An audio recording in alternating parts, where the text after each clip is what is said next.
Number 1. So, this happened at my old elementary school, which is pretty much right behind our house. Anyway, I was walking to go and pick my 11-year-old brother up from school, but as I approached the park where he usually waits for me, he's nowhere in sight. I start getting a little frantic, because he's a smart kid and knows danger when he sees it, but he's so friendly that he'd jump at the offer to go and play video games. So, at the time, I'm thinking he may have a friend who lives close by who he's with, and so I call my mum and let her know. She said that since a year ago, nobody we knew lived in our neighborhood. As I began to look around and ask people if they had seen him, one kid knew who I was, and told me that they saw him walking with a few older teenagers to a house a few blocks down. So, naturally, I'm sprinting to go and see where he went. He's a gullible kid, and I'm thinking of the worst. I end up finding the house he's at, and it's an absolute shithole. There were some teenagers in the vicinity of the house, and one of them told me they were delivering a package to someone. That package was my brother, and that someone was whoever owned this house. I freaked out. I ran inside to save my brother. Luckily, he was playing some video games, but there was some fucker watching him. This man was a fat, sloppy, greasy-looking guy. The type of guy that runs a butcher's shop. I immediately start yelling at my brother to get up and leave. I'm a big guy at 6'1" and 250 pounds, and as soon as I finish yelling at my brother, I get this guy by the neck, the Michael Myers type of way. I get him to spill the beans, and found out the situation and what happened. My brother told me that these teenagers came up to him and said that they knew who I was, and invited my brother over to play video games. This man paid those kids to find a little boy to bring to his house, so he could do God knows what to them. Sexually assault them, possibly kidnap, maybe even worse.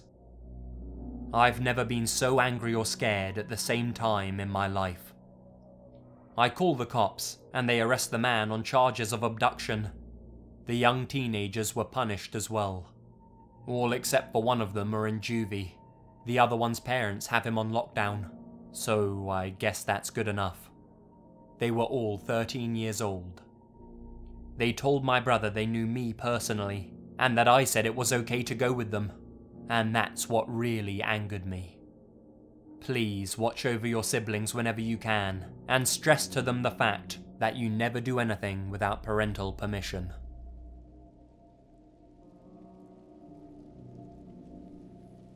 Number 2.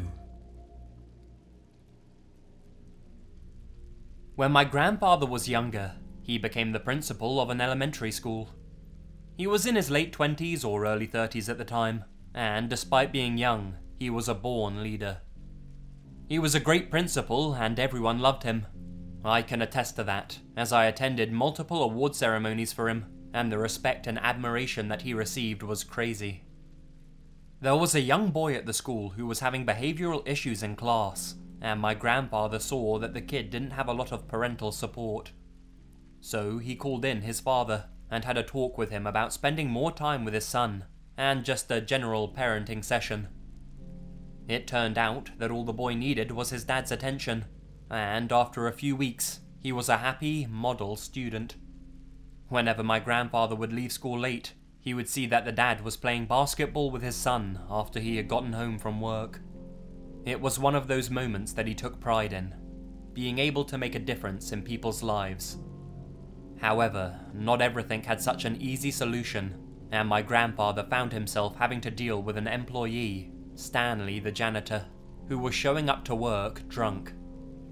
Stanley was an alcoholic with a mean streak, and my grandfather tried on multiple occasions to deal with his behavior. Finally, one day, Stanley showed up so drunk that my grandfather sent him home and called up the superintendent to let him know that he was going to fire him the next day after he had sobered up. My grandfather then warned the superintendent to let him deal with it when Stanley was sober, because Stanley was not a stable person. As it goes in these kind of stories, the superintendent was furious and decided that he was going to fire Stanley himself. No one called my grandfather to let him know either, so he was completely in the dark and thought he would be able to deal with it in the morning. When the superintendent called him up, Stanley was furious and went to the school that evening. He searched all of the offices, my grandfather's included, and tore things apart until he finally had what he wanted. He was in a blaze of fury, and on his way out, he saw the father and his son playing basketball. He walked towards them and pulled something out of his trousers. It was a gun. He then proceeded to shoot the little boy, killing him instantly. The father was hysterical, but somehow managed to get the gun away from Stanley and shot him himself. My grandfather was called to the elementary school immediately by the police because there were 2 dead bodies. The little boy and Stanley were both dead, but what was even worse was the crying from the father and him saying that he couldn't save his son. It was clear that he would never forgive himself for that day. My grandfather was pulled aside by one of the police, who had searched Stanley for evidence. They had found a list. A hit list of all the people he was going to kill, and all of the addresses of those people that had been retrieved when he searched the offices. My grandfather was number 1 on that list. So, if it weren't for that father, it's likely that I would have never been able to meet my grandfather, and possibly my mother and grandmother would have been killed by Stanley as well.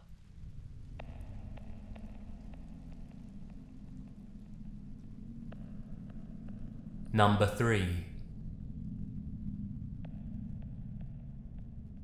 It's been a while since that one day that, in hindsight, might have been the closest call of my life.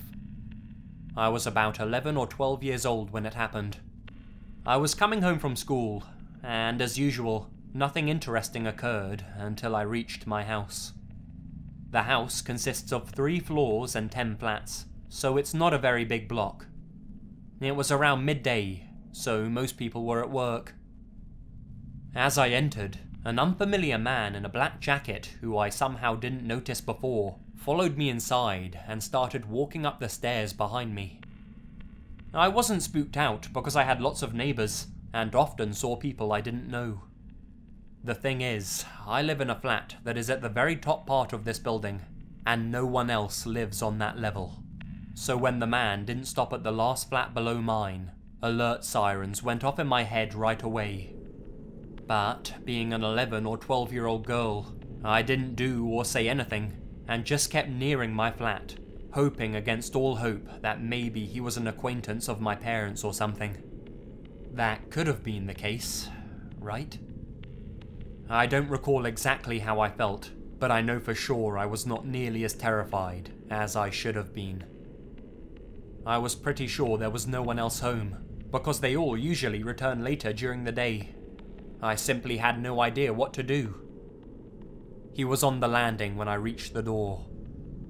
Instead of fishing out the keys as I always did, I rang the bell, and thankfully, my oldest sister was there and opened up. The moment the man saw that someone else was there, he turned around without a word and started walking downstairs. You can imagine my relief as I hurried inside my safety zone. My sister, who was 16 or 17 at the time, noticed the man and asked who he was. I just mumbled I didn't know, and that was it. We never talked about it again, and didn't even consider telling our parents. It was only some time later that I fully comprehended how things might have gone had my flat been empty. Number 4. This happened 2 years ago at my high school, back when I was a freshman. Yesterday, in my chemistry class, the teacher was talking about it, and it gave me chills. I go to a medium-sized school, about 400 students per class, However, we only have about 100 students enrolled in advanced placement physics every year, so we only have one teacher for the subject. The long-time physics teacher retired, so the school board hired a new guy, Mr. James. Anyways, on the first day of school, everybody could tell that Mr. James was different. He would blow up over the smallest of things, such as someone just writing a formula wrong.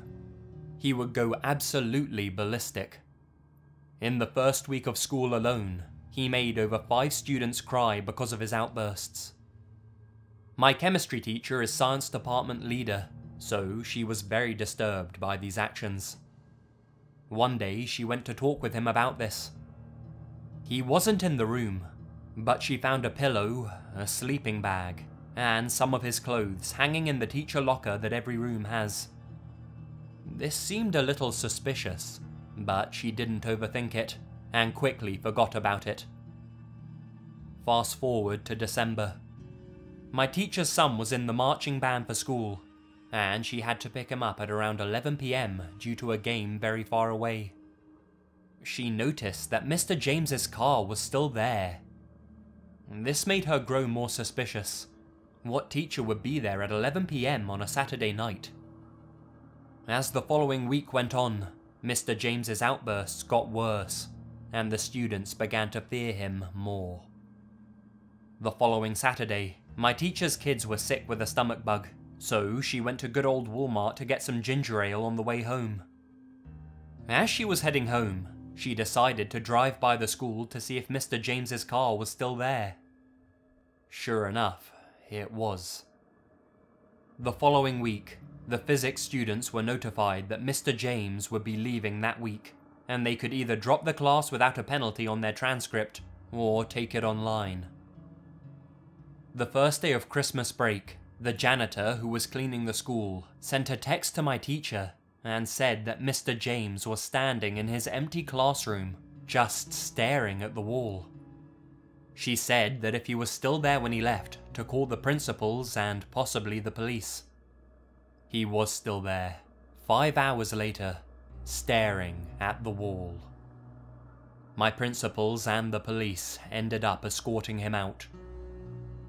A week later, my teacher was checking the supplies in the room, making sure everything was okay for the write-up.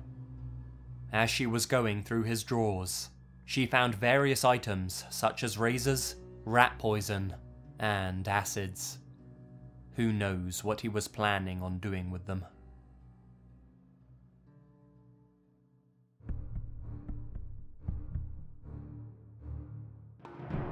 Hi guys, Lazy here, and thank you very much for listening.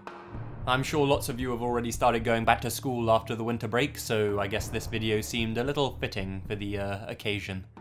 Thankfully, those days are far behind me now. Enjoy your education, suckers. Nah, school's good, school's good. Stay in school, eat your vegetables, yada yada, you know the drill.